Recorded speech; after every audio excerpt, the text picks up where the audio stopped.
Hopefully my internet's good enough. All right, we are live.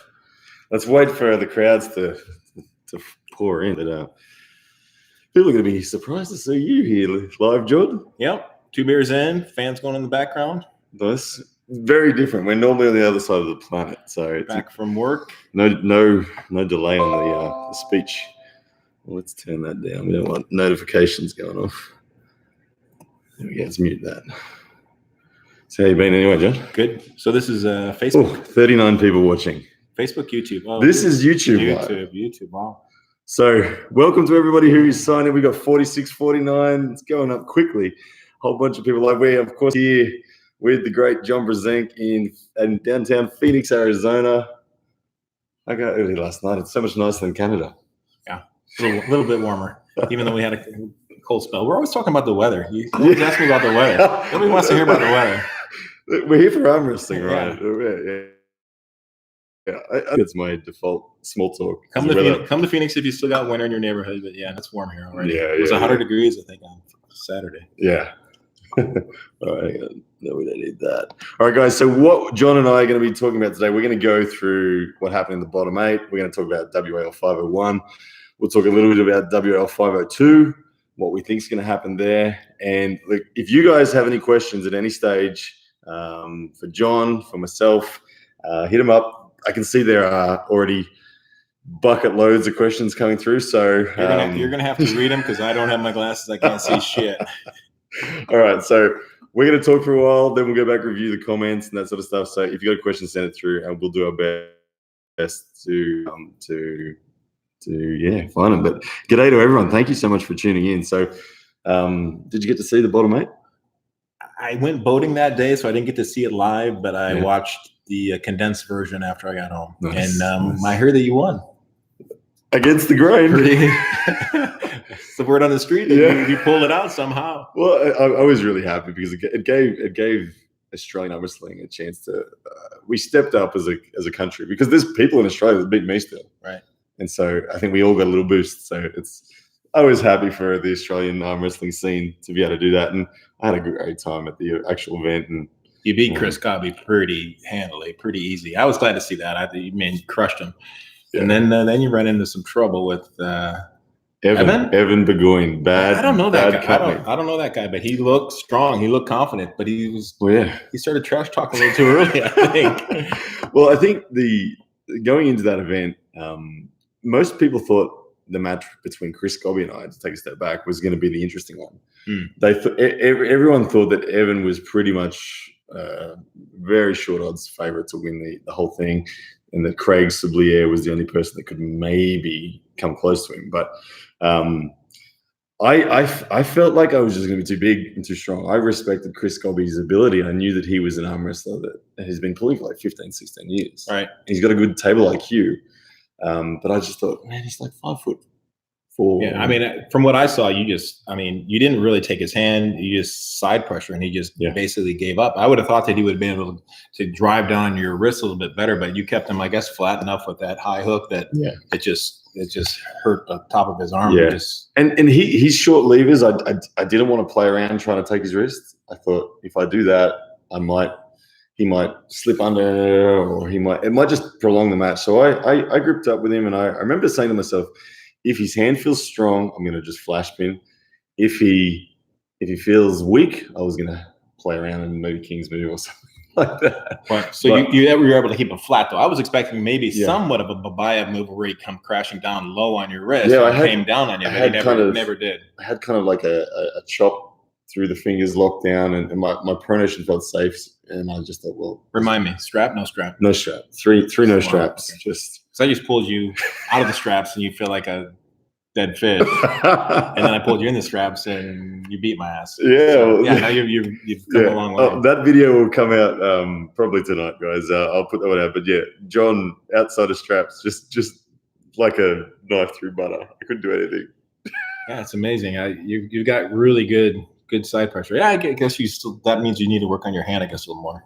Or maybe you'll never will have the hand size like a Rob Vigent. So where's our hand size in comparison? Let's go left and right. I've got a I think fairly good size hand, but Yours is thicker in every way, for sure. Yeah, maybe a little my left hand's a little. Give me the other one. Oh, and my flexibility. Yeah, I don't think it's the height. It's more the width of the palm. That's Chris had a really wide hand. He's got a very wide and very short hand. So he's got very good ability to supinate and contain.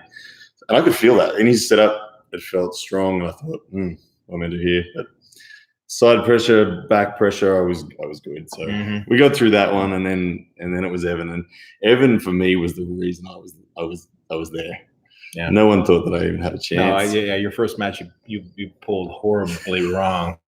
I mean, he got you on your bicep and deciding to either stay sideways and put pressure on his hand, or dive low and drag with the wrist. You kind of did like a amateur bicep curl. I'm just going to be able to bicep curl this guy, and that didn't last very long. It didn't. Once he knifed in and had position. Yeah, but you have to you got to decide. You either drop low with them and drag, or stay and keep that reverse curl. And I didn't do really either. You didn't need to do either, right? Yeah, and it's I feel not that I wasn't awake. I was ready for the match. I was trying to fire up, and I was testing. I was planning on. I kind of wasn't showing him my threat in the setup. I was looking to potentially use speed. I was waiting for the ref to unwind us a bit.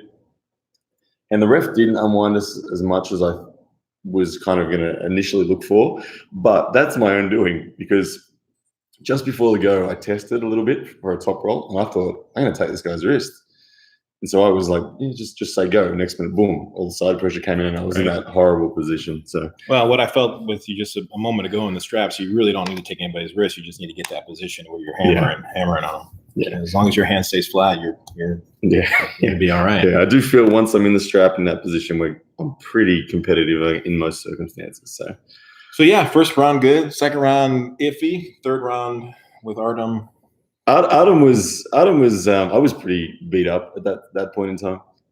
My hand was starting to gas, and I just wanted to just start in as simple a position as we could and just make the match short. Stop. I didn't want to play setup games for a long time. I saw his first match was with who? Remind me, because it was real quick. I mean, Jonathan Lava killed him. I mean, it was so bad. Jonathan Lava, I think. In his second match, I didn't see it with Juju. He pulled Juju second, right? Yeah, he beat Juju 3-1. When it went to straps, Juju crushed him. Oh, damn. Juju didn't seem like he was super serious about it. I mean, maybe just a little bit. I don't know if he's got the bug of himself. I don't know if he's got the bug for the sport yet. I think he's at the point where it's been great for his content. Challenges his business. He had great success as an amateur initially, and he's starting to. I think this is like his third tournament he's pulled, but he's a really good crowd. He's hanging out with Devin. He's meeting all the guys at the bottom 8. So he's someone who's got good people around him, and his fundamental strength is enormous. At Devin's place, he was able to lift pretty much the same as what Devin was lifting. Right. No, I saw some photos of him. He's got some cords running down the backside of his forearm. I was like, that guy's he's. So when Adam got strapped in, he was all Juju. Oh. But Adam won, getting all fancy, and just the experience, knowing how to move outside of the straps. He got the wins. And Adam's next match after that it was Lava, Juju, and then me. And so I think Adam had a little bit of a cleaner run. I had to work pretty hard against Evan. And round 1, got into the hook. I went to pin and couldn't. My hand was going to go. So I just waited and just tried to keep his brachialis filling with lactic acid. And then sure enough, it did. I felt his pronation collapse and then pinned. And that was pretty much 3 times in a row, except the third time, my hand was going before his pronation. I was right at the front of the pad, and I had to add my shoulder to it and supinate my palm. Straps. Yeah. So you're still good from what I felt. I mean, you're not going to get your hand completely top rolled. So that flat-handed side pressure touch and smooth. Yeah, it'll still work for you. Yeah. So, but bottom 8 overall, I thought it was an amazing event for what its purpose was. It obviously wasn't the best 8 arm wrestlers on the planet. No, the energy was great. I mean, you showed a lot of emotion. I mean, definitely were excited, and I felt the excitement that you had winning the thing the way you did. What was actually the It was a semifinal match. Semi, right? Yeah, That's what makes the show. I mean, yeah, I think that kind of felt like the final to me. I think a lot of people thought that was probably who would have been in the final if it was a double elimination tournament. But given the draw, that happened in the semi, and then yeah. But it did mean a lot. Like I said, it meant a lot for me because Australian arm wrestling. We're kind of enclosed down there, the other side of the planet, and we don't get the opportunity to pull in international crowds very often. So no one really knows where we're at. And most international arm wrestlers thought that we were pretty low still. And I've always been championing the cause, saying, "Hey, no, we're good, we're good." And every time I've come international prior to now, I've lost 6-0. So it's never really helped. But finally, I got a win on the board, and it was a good win. So all of a sudden people are like, "Oh, that's good." And now when people look at Danny Tesh, when people look at Lachlan Adair, when people look at Ryan Scott, these are all guys I can't beat in Australia. They all go, "Oh, okay." So no, you're progressing quite a bit. In fact, you feel stronger than the last time you were over here. So you're still in that early stages of making big gains in a short amount of time. It's exciting. 6 years for me now. So you were dominant at age 18. When did you actually start pulling with your dad and your brother and all that stuff? 13. I broke my arm when I was 13. Took about 3 years off after the break, so I didn't really start back up until I was probably 16, 17. And by 18, I was pulling with some of the best. Yeah. I was a 175, 80 pounder, but it took me a couple, 3 years. By the time Over the Top came around, I was 21. So 19, 20, I was still climbing the ladder, but climbing it pretty quick. So you found your strength at years sort of 5, 6, 7. That where you sort of arrived in your own body. Not necessarily relative to I think I kind of somewhat plateaued, and I've said this before, after about 3 years. So 16, 17, 18, 19, 20-ish, I was beating some of the best and had a pretty good cushion. 20, 21, 2, I can't remember when I ended up throwing my labor mount, tearing it, playing softball. That was kind of a setback that I never really completely recovered from. And the labor, was that what I felt clicking out there? Yeah. So for you guys, I just pulled John, we're just casually pulling out there, and I feel this dunk, dunk, dunk, dunk, dunk, dunk, and I said to him, "Is that the table or is that you?" And it was his shoulder. So I can understand a bit more now, because injuries are never good, but that injury, like the pressure wasn't anywhere near what I know you can do. And well, I've been I mean, when I was arm wrestling a lot, when it was still injured, the inflammation and just all the support tissue, scar tissue around it was enough to somewhat keep it together. But now that I've been out for 4 or 5 years, now it really makes a lot of noise when I put pressure on it. So it would take a while to support it a little bit better than it is. Yeah, guys, that's the bottom 8. We'll talk about WAL 501 next. Then we'll go through the questions, because like I said, I think there's hundreds. I can't. So we're just going to have to pick a few.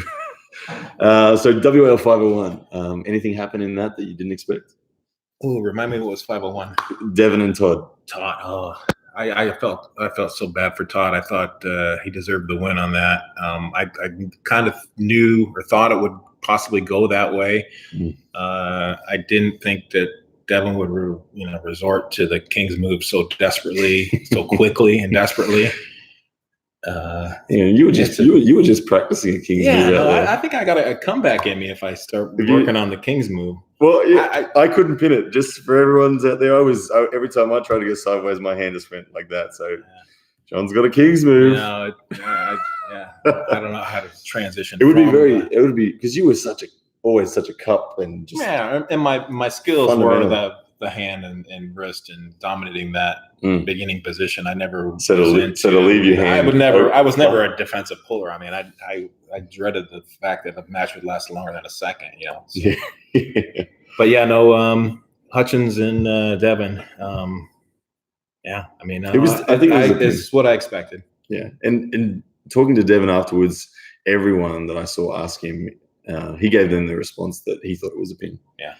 He felt pinned. He said he was kind of confused why the referees weren't calling it, but naturally he's not going to stop. And if it wasn't a pin, for some strange reason, the hands that it needs to be fixed, because from what I could see, the angle that the camera had, his forearm was parallel to the tabletop. I mean, his arm's not going to go down any further than that. Yeah.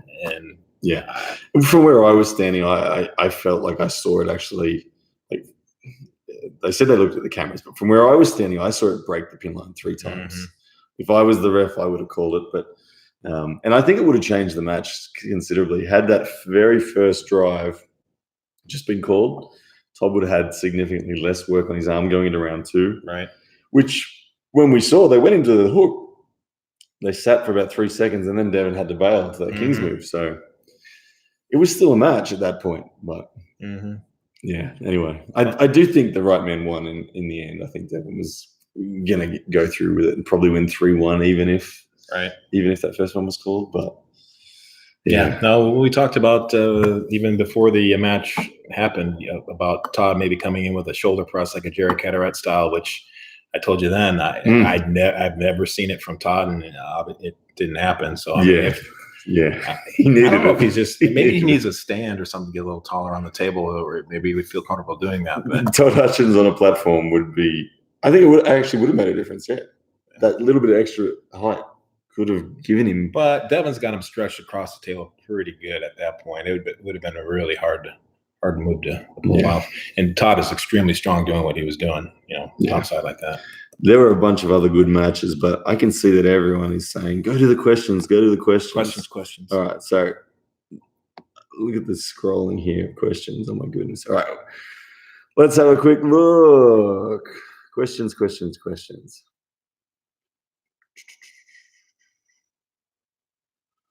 People saying hello. Hello. Oh, John, marry me. Marry you? Okay. From Y Sky. That's a good one. Aussie.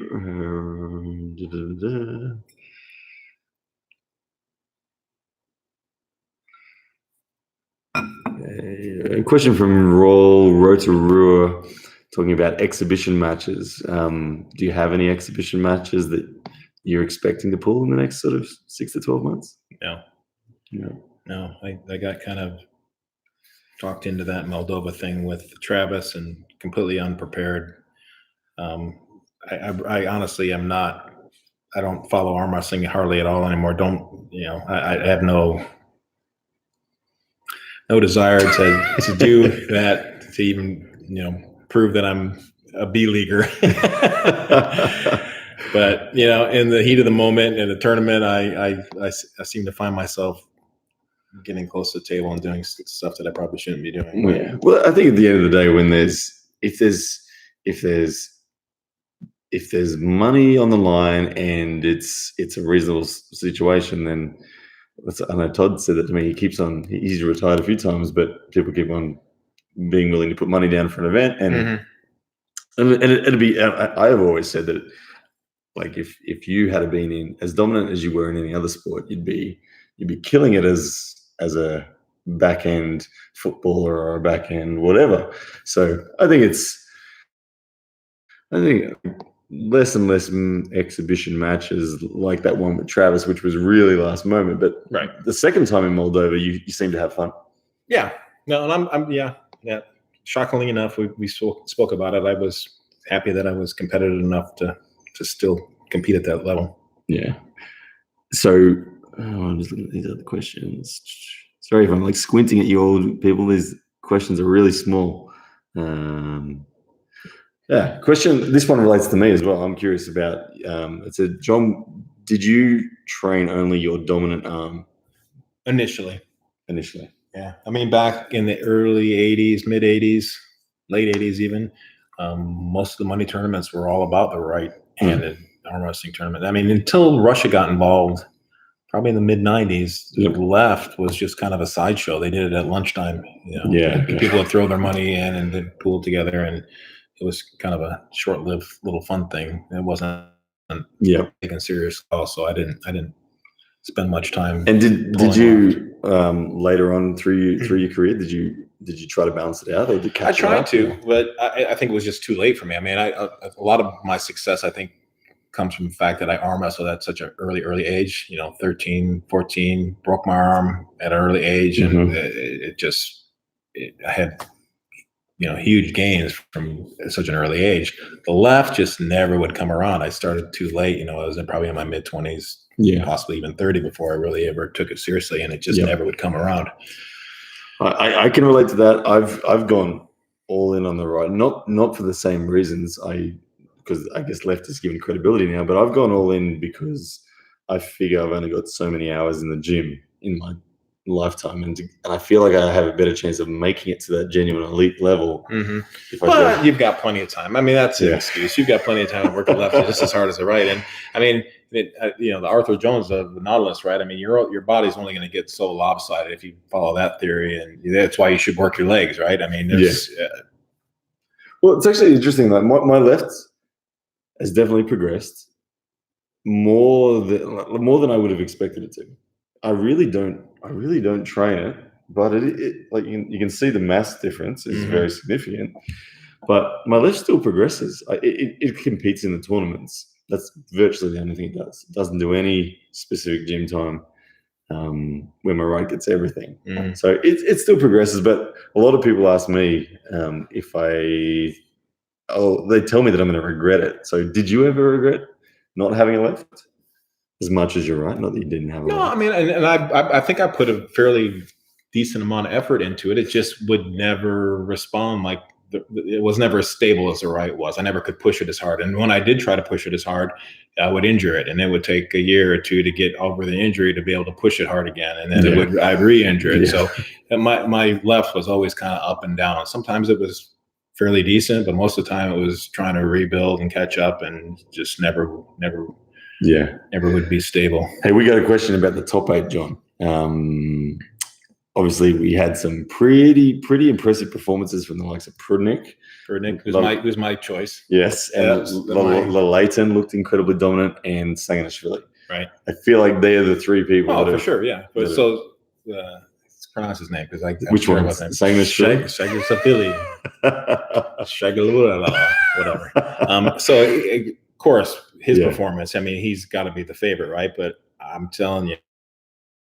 I just had a feeling that Prudnik was going to be the one that was going to just kind of shock. Because he was sitting at 110 kilos. Yeah, and to do what he did to Babayev, as long as his hand connection is there, I think he's the strongest guy in that bunch. And I think we'll see. A lot of people have compared Prudnik to yourself in the way that he moves, and that I don't know, people are seeing similarities.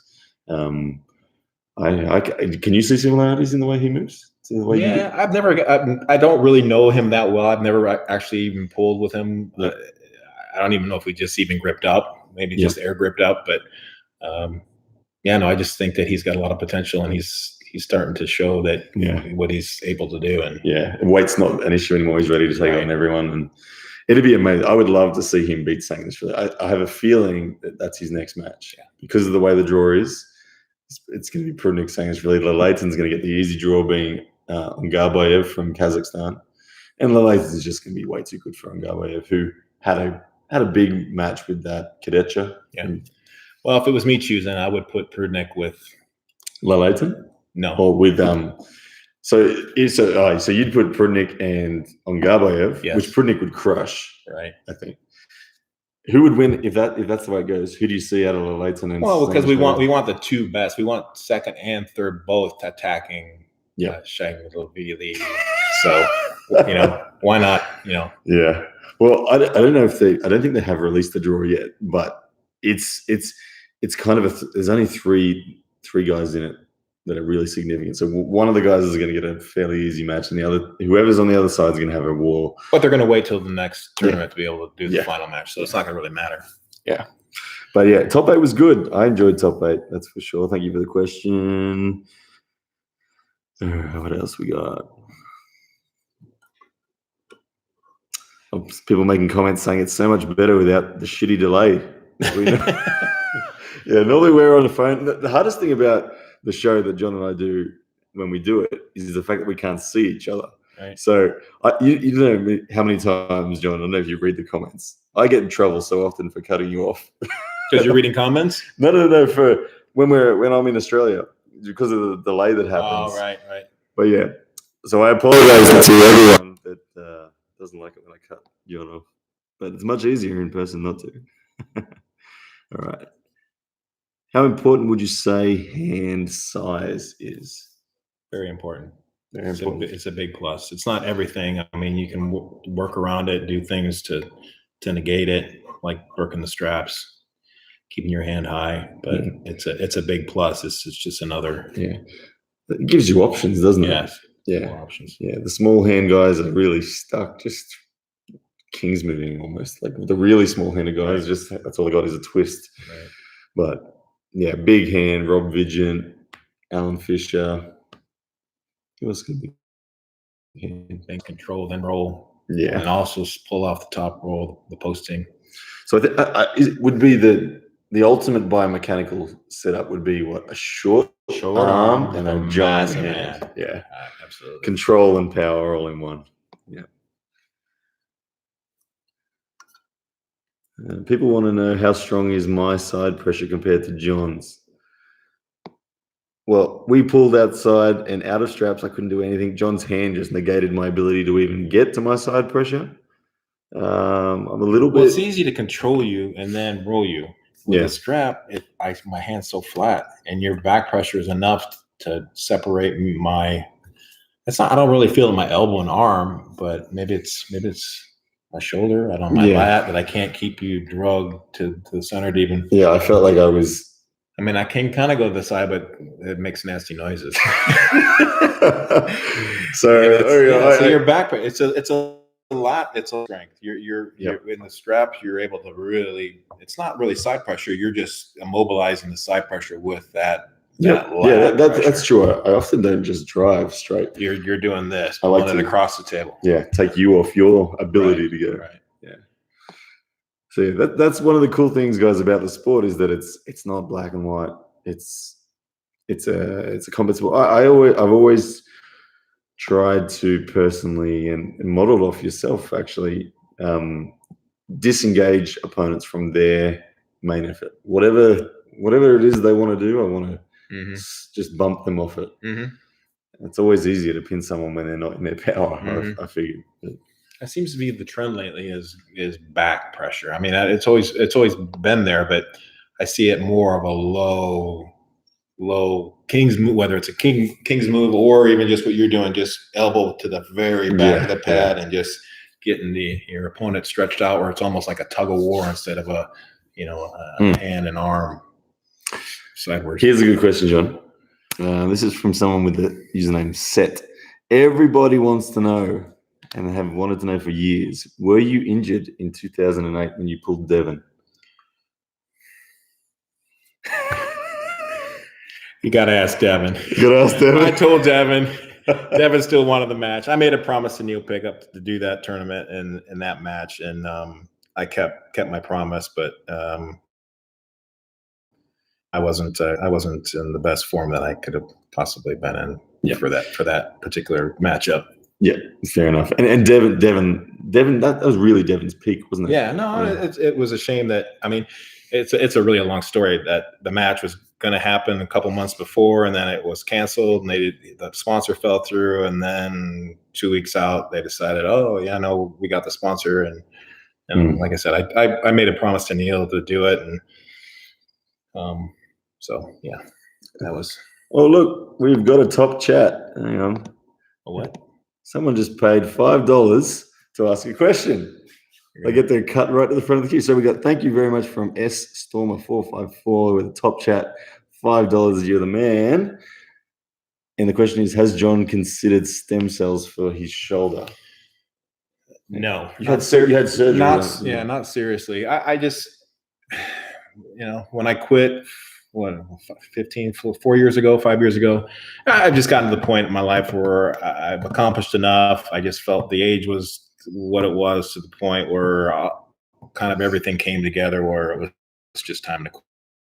So I'm not really chasing rehab to try to get back in the game. You don't have pain in your everyday life with the shoulder? No, it's painful, but it's manageable. I mean, I can deal with it. I mean, I should take more medicine than I do if I was really in that bad of pain. It's just I roll over maybe a dozen times a night, from one side to the other, trying to get comfortable. But it's not like, it's not horrible. Yeah, well, I mean, I know my dad. I don't know what your shoulder thing is exactly. But he used to labrum, but my dad had a frozen shoulder. I know it was he just couldn't move, and it took a long time for him to get past that. But yeah, if you're rolling over at night, that's not good. I can understand why. I think the thing that kind of put me over the edge was that year I ended up popping my left shoulder, and that made me realize like I'm arm wrestling. I'm kind of borrowed time. I'm that to the point where, and some bad things were happening to some guys that were established great arm wrestlers, and I said I might just be pushing my luck. I might want to bow before something seriously goes wrong. Yeah. Well, there we go. Thank you for question Stormer454 and the top chat. That's super cool. All right. So we can have a quick look.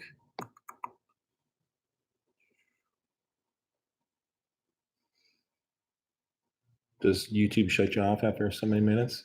I don't know. I haven't done a really long live before, but Devin went live for pretty much the entire event at bottom 8. So pretty good, I think, as long as the battery on the computer lasts and the Wi-Fi stays there, we're good.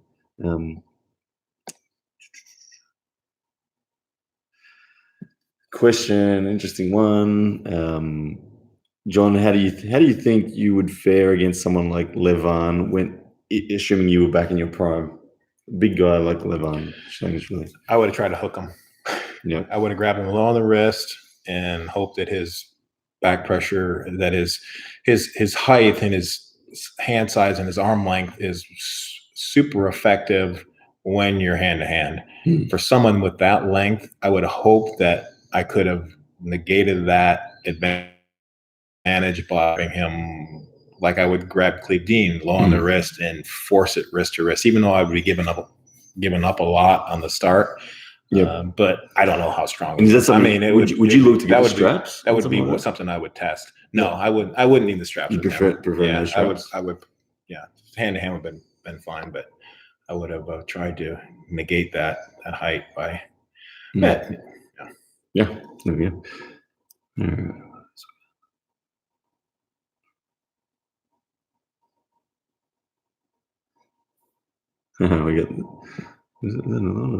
Sorry, guys.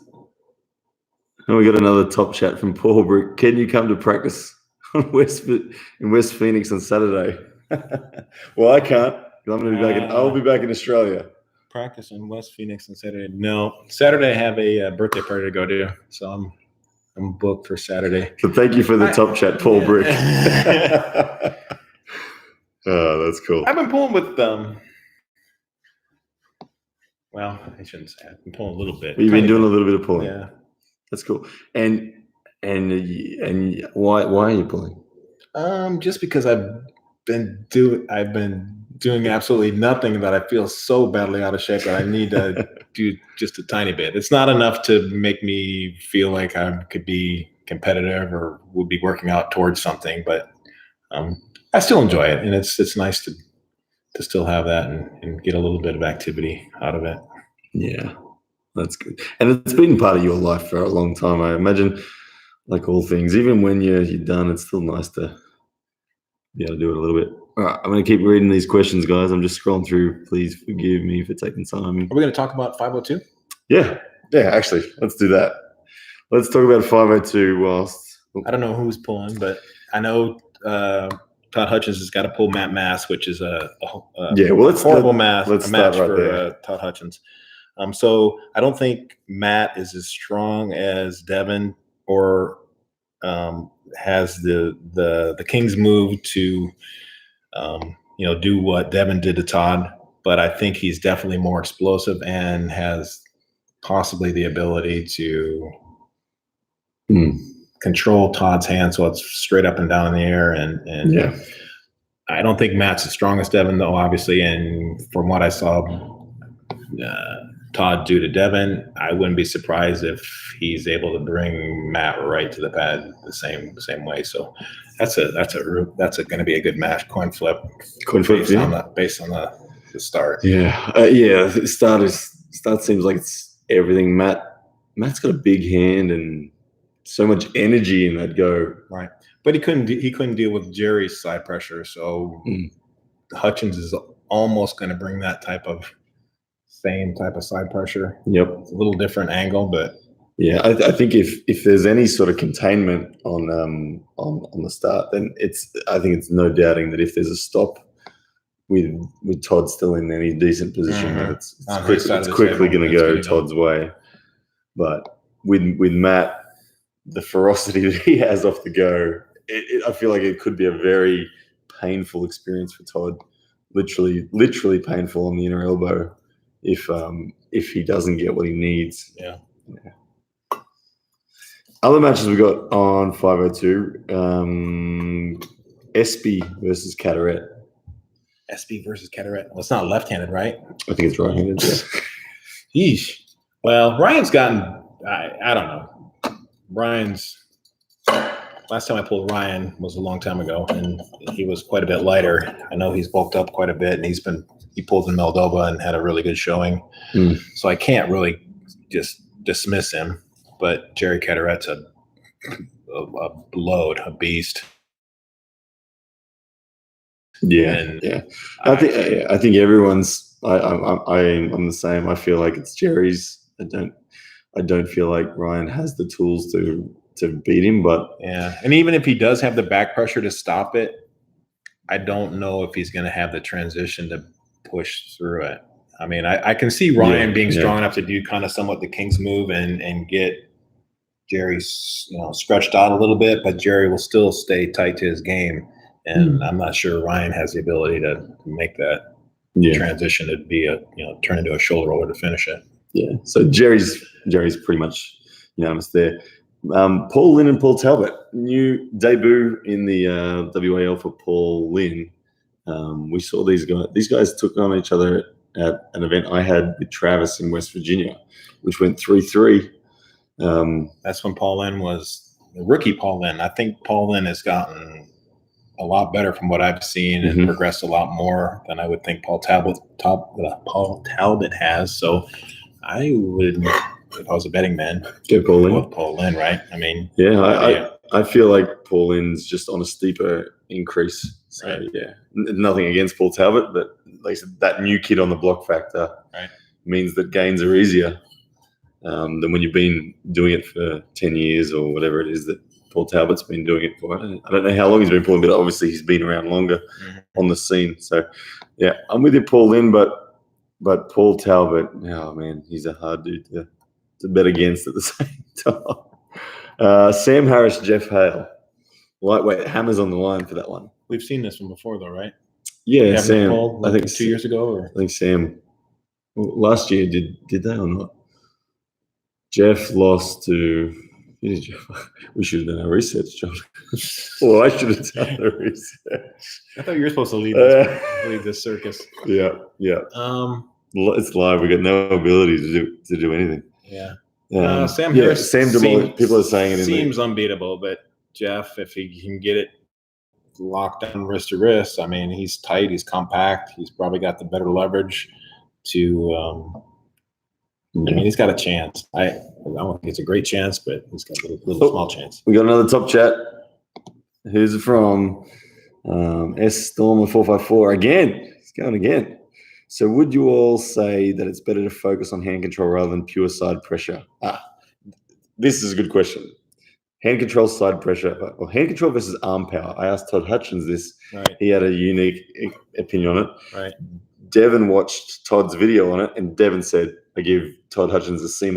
That's about what I would give him too. It works for Todd Hutchins. I mean, obviously his workouts, his training, his build is more geared towards forgetting about the hand. He can only build the hand up so strong, and he's going to still be having to live with the size and the height that he has. So he focuses more on just that power lifter's side pressure hit. But for the rest of us that are, I like the technique, and I've always preached that the strength comes from repetition on the table with good technique, good angles, not from just grinding out at the gym and just hitting the wall.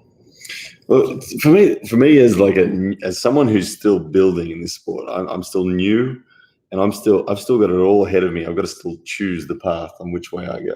Do I choose a more Todd Hutchins approach? Do I choose a more Devin Larratt approach? Do I try to go somewhere in between? It's interesting for me. Well, and a lot of it is based on your genetics, right? Your ability. You're either a sprinter or you're a long distance runner. I mean, so a big factor is something you don't have any control over. Mm. So is Todd a sprinter? Yes. Yeah. Well, both Todd and Devin are, in my opinion, one of those guys that's the 440 guy. He's not a world class sprinter, but also he can sprint for a quarter mile. So it's they're strong enough and fast enough and powerful enough to stop the match, and then they also have that endurance factor. Well, the one thing that I love about Todd Hutchins' approach is the fact that he started quite late in the sport and still made it as high as he did, and continues to. So, like, I'm not yet at the age where Todd started, so I'm like, everything I do prior to now is bonus, and I feel like I'm tempted to, when I turn 36 years old, to go, all right, well now spend a couple of years doing what Todd did. But then I'm someone who loves the Devin Larratt style too, the just strangle, which I did to Evan. That was the first match I ever where I didn't actively pin him. Right. I'm sure there's the life out of him. I mean, there's let's talk about the Devin move against Todd Hutchins. I mean, I'm sure with experience and training and as strong as Todd could possibly get, doing his move in the direction that he feels is the proper way to go, with enough practice of somebody pulling that King's move on him over and over again, he would find the key, to deal with it. And it's obviously not, this just being stronger and going harder to the side. It's there's a better approach to solving that. Yeah, because I always feel like there's two sides of the coin with the way that you look at who determines, or what the factors are that determines who win. For me, it's one of them is access to your own strength, and the other is taking away your opponent's access to their strength. And if you just go all in on your strength, you don't necessarily want it to be against their best strength as well. There's sometimes better ratios where you might only be 80% as strong as you can be, but you've reduced your opponent to 40% of what they can be. Right. And I prefer that than to go bang on bang. Right. So, but Todd has proven that if you make yourself so extremely strong on just that one direction, you can get through pretty clean on a lot of matches. Most people. So now we got another top chat. $10 from B4 Freedom Fighter. B4 Freedom Fighter, you just donated $10 without asking a question. Thank you very much for that. If you want to ask a question, Freedom Fighter, is that Devin? Freedom Fighter. That's the thing you were involved with, isn't it? The Freedom Table. Oh, yeah, Devin's Freedom Table. I had a little play around on it. The Kingston Open after the bottom 8 was on the Freedom Table. Japan did that way back when. Sumo. Yeah, it looks amazing. It looks really. It looks cool. I think I would love to actually go to Japan and experience that. But well, it's kind of like barroom arm wrestling, right? But I feel like Freedom. Chris Gobby put it well in. He did a podcast the other day, and he summed it up, and I agree entirely that freedom is safe, as it's safer for pros who know how to move, but it's drastically more dangerous for novices who don't know how to move. And we saw a broken arm, but I mean, I feel like I see a broken arm at every second or third event. How far across is the table? How far across is the table? Same width as another table. It's just no pads, no pinning pads. You can go anywhere. It seemed like it was a bigger table. Maybe it's just because of the lack of the elbow pads on it, but okay. But it opens up the opportunities to be more advanced, I guess. Here's a question from Bernard. $5. Thank you, Bernard. Yo, John, who would be your top 3 opponents to pull and why? Would also love to know your number 1 tip in all of arm wrestling. That's number 1 tip, easy. I've been preaching it for the last 30, 35 years, is getting, with a group of good arm wrestlers and just pull your ass off on the arm wrestling table. You need all the different types of arm wrestlers, all the different body types, all the different strengths, and just pull. For me, that's what's always worked. I've never been big into the gym, never big into the weights and gauging things. I just like that variety and that personal experience of pulling all the different types of arms. You start to realize what works, what doesn't work for different body types. What was the second part of that question? The other part of that question was top 3 arm wrestlers. Top 3 arm wrestlers to pull. Well, I don't know. It's hard to say. Past, present. I mean, his name again? Shainashvili. He might be the most awesome. I'll reframe it. Who were your favorite 3 to pull? Well, initially Johnny Walker. He was my idol and my first goal in life. Johnny Walker, and I possibly could throw Dave Patton in that mix at that time, in the early stages. Those were the 2 top guys. Later on, Richard Lupkus. I mean, Gary Goodrich for a little while. He was kind of short-lived. Always a tough competitor. And then, the Europeans, the international stuff started coming out, and then there's a good mix of those guys. Yeah, they seem to have gone more. I guess they have government support and they have better structured, I think, more depth in their program. Was that something you saw early days? Or? I don't know, or if it's just their natural ability. I mean, if you talk to Ingen Terzi, that's just it's in the genes. It's just that area of strength. It is kind of true. Like you can always, like, everyone always says that white men can't jump nor run, and black people can struggle to swim, and Eastern European people have always been strong. So that part of the world, Russia, Ukraine, Georgia, they've always been exceptionally strong. So I think there is something to that, but I think they take it more seriously. Yeah, as well. New sport for them too. It had been going on in the United States, really not going anywhere for so many years that it really wasn't taken super seriously. And then when Over the Top came out in the 90s, they were quick to really hit it hard. John, there was a question here. I lost it. It was I can't find it. It was a question they wanted to know, John, can you still pin Ryan easily? The only way to find out is actually me in a tournament. I know enough about Ryan that he knows how to. I think my chances would be. I know what I would not want to do. So if John gave me my groove, how hard do you think you'd have to work? I would have to work hard. If I hesitated for a second, I still think even in your best position, if I'm aggressive, take a deep breath and, like Todd Hutchins says, hold my breath maybe and hit. I think I could edge it out. But if it stops, I'm going to be sweating. To give you I'm not going to be trash talking. I know that. And to give you my perspective on that answer, what I felt in John's hand outside of straps. Actually, I want to give you a little bit more context. I said to John, "Hey, John, I'm just going to go get a strap," and he said, "Oh, don't worry, you won't need that. I'm not going to let you run it, let you get away." And that's what it felt like. If I get a top roll, John's containment easily can contain it, and then his pronation just buckles my hand very, very comfortably. So I would need to be very lucky to even get to the strap, I think, against John. And outside of straps, zero chance of me pinning John. Zero. And you're dangerous in the straps. I'll give you that. That's good. That makes me feel good to even just hear that. So, all right, we'll go 3 more questions. Let's have a look, and then we'll wrap it up because we've been on for almost an hour. Imagine that. All right, 3 more questions. Let's have a quick look. So this stays on the internet forever? Yeah.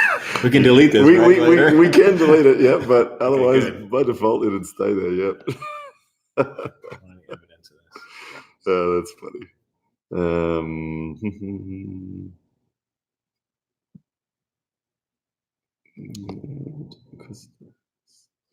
We got another one. Okay. Can we all agree that Lava and Evan were unprofessional?